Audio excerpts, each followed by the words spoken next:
the idea is to stay creative no matter what. Yeah. So 100%. So with that, how did you get into creative financing and do obviously the house hacking and stuff like that? Yeah. But how did you find out about creative financing?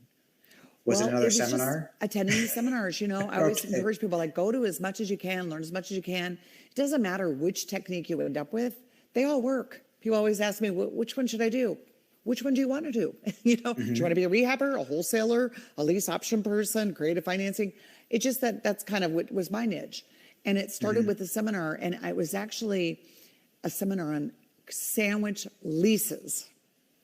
I bought actually, it was probably from Jeffrey Taylor, Mr. Landlord, back in the long time ago.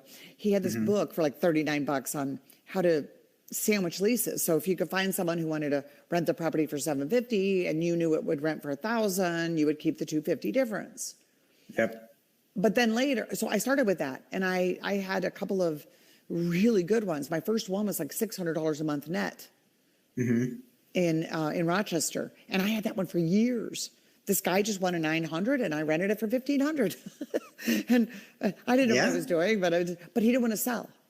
And so then I learned a little more later about lease options. So then I learned how to sandwich lease option. So I didn't just get the lease. I wanted to get the right to buy that property and the right to sell that property. So that's how I got into the whole creative financing thing. And then